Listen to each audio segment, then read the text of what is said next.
Au cœur de la sagesse Toltec se trouve un guide puissant vers la liberté personnelle et le bonheur, les 4 accords.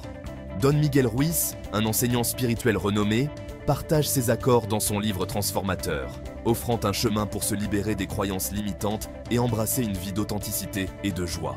Ces accords, enracinés dans la sagesse Toltec ancestrale, servent de feuille de route pour naviguer dans les complexités de la vie avec grâce et paix intérieure. Les 4 accords ne sont pas des règles pour nous restreindre, mais plutôt des principes puissants pour nous libérer. Ils nous invitent à examiner nos croyances auto-limitantes et à les remplacer par des croyances stimulantes. En choisissant consciemment de vivre selon ces accords, nous nous engageons dans un voyage de découverte de soi et de transformation, menant à un plus grand bonheur, à des relations épanouissantes et à un profond sentiment de paix intérieure. Ces accords, bien que simples en apparence, exigent des efforts constants et une conscience de soi pour s'intégrer dans notre vie quotidienne. Le voyage peut être parfois difficile, mais les récompenses sont incommensurables. Au fur et à mesure que nous nous débarrassons des couches de croyances limitantes et que nous adoptons ces accords, nous entrons dans notre véritable pouvoir et créons une vie remplie de sens, de joie et de connexion authentique. La sagesse des 4 accords réside dans leur simplicité et leur aspect pratique. Ils offrent un chemin clair vers la liberté personnelle, nous rappelant que le bonheur est un choix que nous faisons chaque jour, en commençant par les accords que nous passons avec nous-mêmes.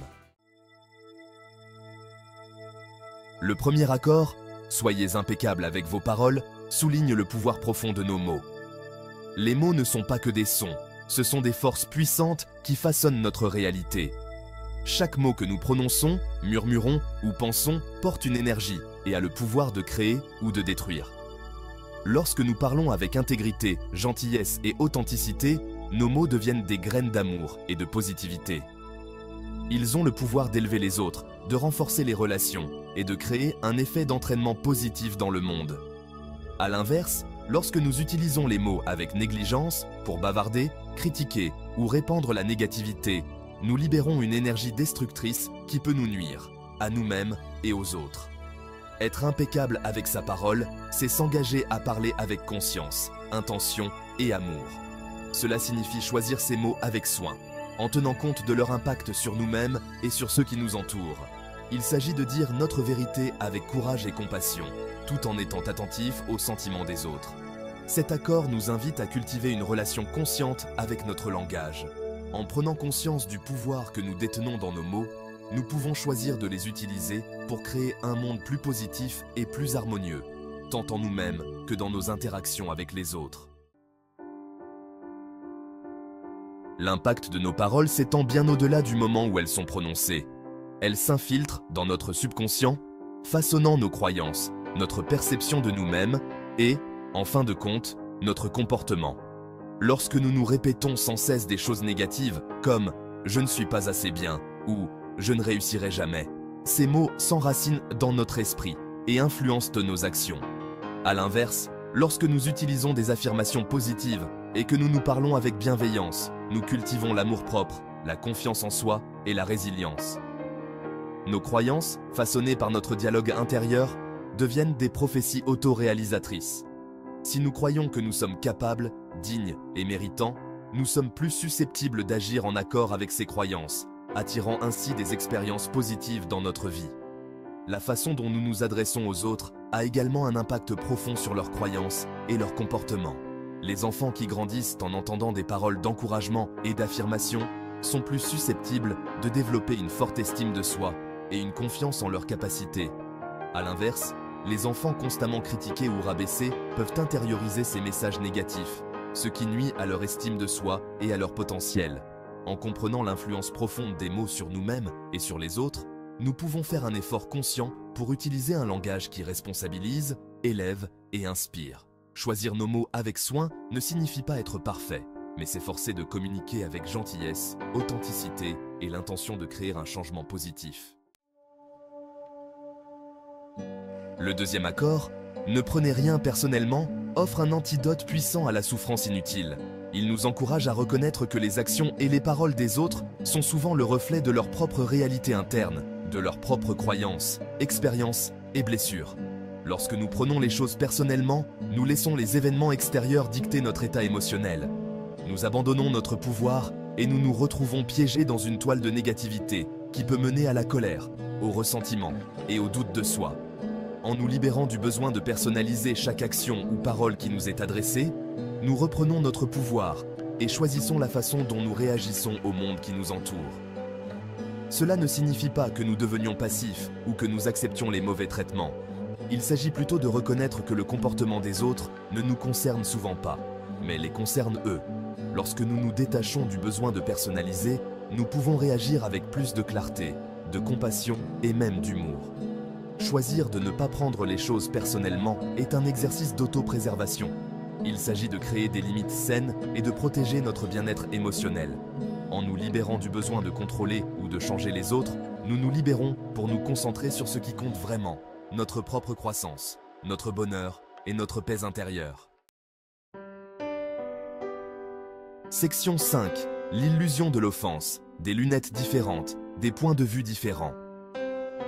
Comprendre que chacun voit le monde à travers un prisme unique, façonné par ses expériences, ses croyances et ses valeurs, peut nous aider à mieux saisir la sagesse de ne pas prendre les choses personnellement. Ce qu'une personne trouve offensant, une autre peut le trouver amusant ou sans importance. Imaginez par exemple que quelqu'un fasse une remarque sarcastique. Une personne pourrait s'en offenser, se sentant personnellement attaquée, tandis qu'une autre pourrait en reconnaître l'humour et passer outre. La différence ne réside pas dans les mots eux-mêmes, mais dans la façon dont chaque individu les interprète et les intériorise. Reconnaître que nos perceptions sont subjectives peut nous aider à naviguer dans les interactions sociales avec plus d'empathie et de compréhension. Lorsque nous nous rappelons que chacun livre ses propres combats, porte son propre bagage, nous sommes moins susceptibles de nous offenser et plus enclins à réagir avec compassion. Cela ne signifie pas que nous cautionnions les comportements blessants ou que nous nous laissions maltraiter. Il s'agit plutôt de choisir de réagir avec compréhension plutôt qu'avec réactivité. En reconnaissant la subjectivité de la perception, nous pouvons choisir de laisser tomber le besoin d'avoir raison, de nous défendre ou de changer l'opinion des autres. Section 6.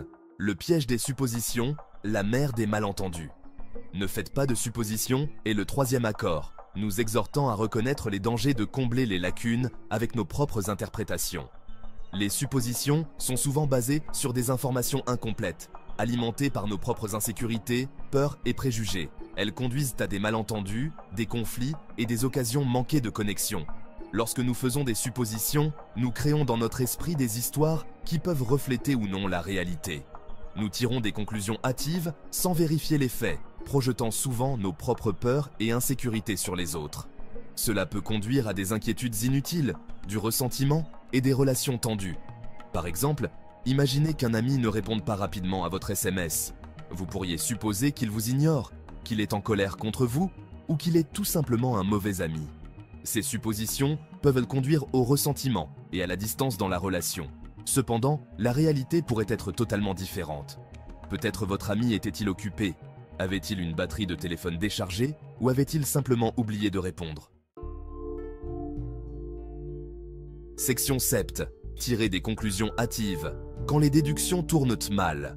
Le danger des suppositions ne réside pas seulement dans leur potentiel à créer des conflits, mais aussi dans leur capacité à nous empêcher de demander des éclaircissements et de communiquer efficacement. Lorsque nous supposons savoir ce que les autres pensent ou ressentent, nous nous fermons à la possibilité de comprendre leur point de vue. Imaginez qu'un collègue semble distant et renfermé. Supposer qu'il est en colère contre vous pourrait vous amener à l'éviter, ce qui ne ferait qu'envenimer la relation. En revanche, l'aborder avec une véritable sollicitude et une communication ouverte pourrait révéler qu'il est simplement aux prises avec un problème personnel qui n'a rien à voir avec vous. Au lieu de supposer, le troisième accord nous encourage à poser des questions, à demander des éclaircissements et à communiquer clairement et directement. En encourageant une communication ouverte et honnête, nous pouvons éviter les malentendus inutiles et construire des relations plus solides et plus authentiques. Briser l'habitude de faire des suppositions exige un effort conscient et une volonté d'être vulnérable. Il s'agit de laisser tomber le besoin d'avoir raison et d'aborder les situations avec curiosité et ouverture d'esprit. En choisissant de rechercher la compréhension plutôt que de tirer des conclusions hâtives, nous créons un espace d'empathie, de compassion et de connexion authentique. Section 8. L'art de faire de son mieux.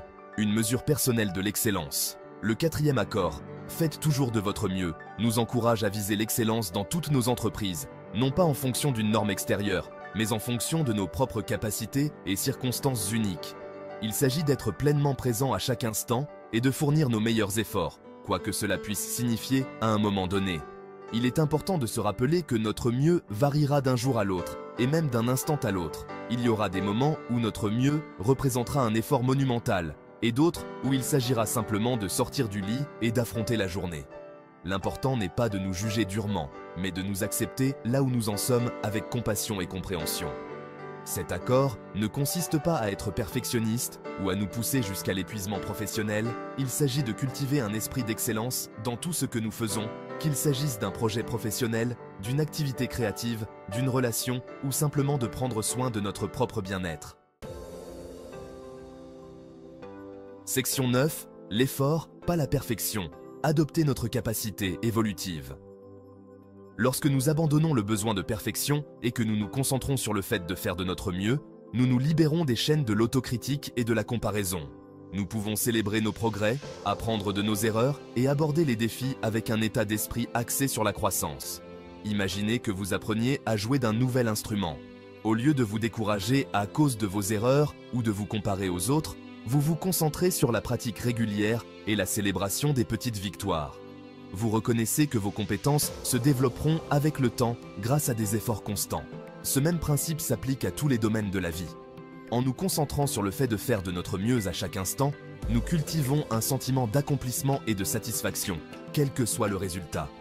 Nous apprenons à apprécier le voyage, et pas seulement la destination. Et nous nous ouvrons à la possibilité d'une croissance et d'un apprentissage continu.